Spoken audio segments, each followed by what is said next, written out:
রাসূলুল্লাহ সাল্লাল্লাহু আলাইহি ওয়াসাল্লামের উম্মতের জন্য দয়া। বলেন 3 নাম্বার কি? রাসূলুল্লাহ সাল্লাল্লাহু আলাইহি ওয়াসাল্লামের উম্মতের জন্য দরদ। কয় নাম্বার এটা? 3 নাম্বার। কিতাবের নাম সহিহ মুসলিম, হাদিস নাম্বার 202। হাদিস নাম্বার কত? 202। হাদিসের রাবি আব্দুল্লাহ ইবনে আমর ইবনুল আস। কি নাম সাহাবীর? আব্দুল্লাহ ইবনে আমর ইবনুল আস। তিনি বলেন, وعن عبد الله بن عمرو بن العاص أن النبي صلى الله عليه وسلم আল্লাহর নবীর একজন সাহাবী নাম হলো আমর ইবনুল আস। এই আমর ইবনুল আস বলেন, আন্নান নবিয়্য সাল্লাল্লাহু আলাইহি ওয়াসাল্লাম তালা কওলাল্লাহি আযজা ওয়া জাল্লা। আল্লাহর নবী আল্লাহ তাআলার কুরআনের ওই আয়াতটা পাঠ করলেন যেখানে ইব্রাহিম নবীর কথা আল্লাহ উল্লেখ করেছিলেন। বলেন কোন আয়াত? যেই আয়াতে আল্লাহ রব্বুল আলামিন ইব্রাহিম নবীর কথা উল্লেখ করেছেন। আয়াতটা হলো, রব্বি ইন্নাহুন্না আদলালনা কাসীরাম মিনান নাস। রব্বি ইন্নাহুন্না, হে মালিক, প্রতিমারা অনেক মানুষকে গুমরা করেছে। অগ্নি পূজার যে প্রতিমাগুলো আছে, যাদেরকে হিন্দুরা খোদা মানে, দেব দেবী, এই প্রতিমাগুলো অনেক মানুষকে গুমরা করে ফেলেছে রে আল্লাহ। ফামান তাবিয়ানি ফাইন্নাহু মিন্নি। ও আল্লাহ, অতএব যারা ওয়া ইন তুআযিবহু ওয়া ইন তাগফির লাহুম, আর যদি আপনি ক্ষমা করে দেন, ফাইন্নাকা আনতাল আজিজুল হাকীম, তাহলে আপনি তো মহা ক্ষমাশীল, আপনি মহা ক্ষমতাধর, মহা শক্তিশালী। আল্লাহ জানি আপনার মতো ক্ষমতাশীল, শক্তিশালী, বাহাদুর আর কেউ নাই। আল্লাহ, আপনি যদি ক্ষমা করেন, আপনার মতো হিকমত, পরিপূর্ণ হিকমত কারো নাই। সুবহানাল্লাহ।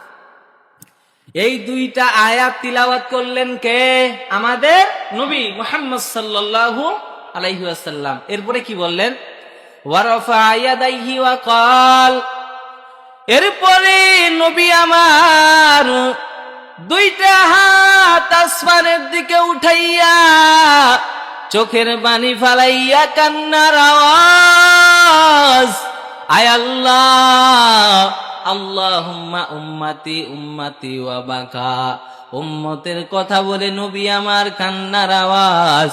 নবী আমার উম্মতের কথা বলতে বলতে কাঁদতেছেন, আর আল্লাহকে বলতেছেন, সাল্লিম উম্মতি, ও দয়ার মালিক, আমার উম্মতকে বাঁচাও, আমার উম্মতকে জাহান্নামের আযাব থেকে বাঁচাও, বাঁচাও। আল্লাহুম্মা সাল্লিম উম্মতি। আমার আল্লাহ নবীর কান্না দেখার পর আমার আল্লাহ আর সহ্য করতে পারে নাই। তৎক্ষণিক জিবরাইল নামে ফেরেশতাকে পাঠায় দেয়। জিবরাইল, ইযহাব ইলা মুহাম্মাদিন সাল্লাল্লাহু আলাইহি ওয়াসাল্লাম। ও জিবরাইল, যাও যাও, আমার বন্ধু মুহাম্মদের কাছে যাও, আর মুহাম্মদকে গিয়া বলো, ও মুহাম্মদ, ফাসালহু মা ইউবকিক, আপনি কেন কান্না করতেছেন? ওয়া রাব্বুকা আলামু, আমার রব সবকিছু জানেন কিনা বলেন। রব সবকিছু জানেন, তারপরও বলেন নবী কেন কাঁদে? কারণ রব তো জানে আমার বন্ধু, আমার হাবিব, তার উম্মতের জন্য বড় পেরেশান। উম্মত গুলো জাহান্নামে যাবে নাকি জান্নাতে, আমার বন্ধু বড় পেরেশান। কারণ আমার বন্ধু তো উম্মত ছাড়া জান্নাতে যাবে না। এই জন্য বন্ধু কাঁদে। এই খবর জানে কে বলেন? তারপরও পাঠাইলেন জিবরাইল আমিনকে, যাও বন্ধুকে বলো কেন কাঁদে। সন্তান কান্না করে বাবা জানে, তারপরও বাবা জিজ্ঞাসা করে, বাবা কেন কান্দো? কারণ বাবা তো জানে সন্তান এখন কিছু খাবার খাবে। মা জানে সন্তানের ক্ষুধা হলে সন্তান কান্না করে, মা এটা ভালো করেই জানে রে বাবা। আল্লাহ তাআলা জানেন নবী আমার উম্মতের জন্য কান্নার আওয়াজ। এরে আল্লাহর গোলাম জিবরাইল আমিন নবীকে এসে বললেন, নবী আপনি কেন কাঁদেন?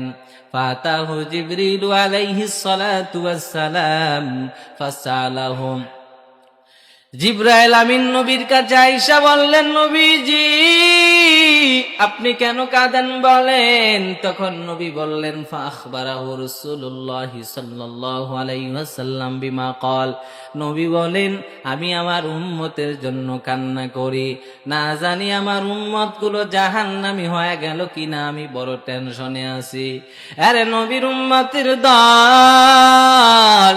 فقال الله عز وجل يا জিবরিল, আল্লাহ পাক আবার জিবরাইল আমিনকে পাঠাইলেন, আর জিবরাইলকে বললেন, জিবরাইল যাও আমার বন্ধুকে গিয়ে সুসংবাদ দাও, ফাকুল আমার নবীকে জানায়া দাও, ইন্না সানুরদিকা ফি উম্মাতিকা, আমি আমার নবীকে তার উম্মতের ব্যাপারে হতাশ করব না। সুবহানাল্লাহ।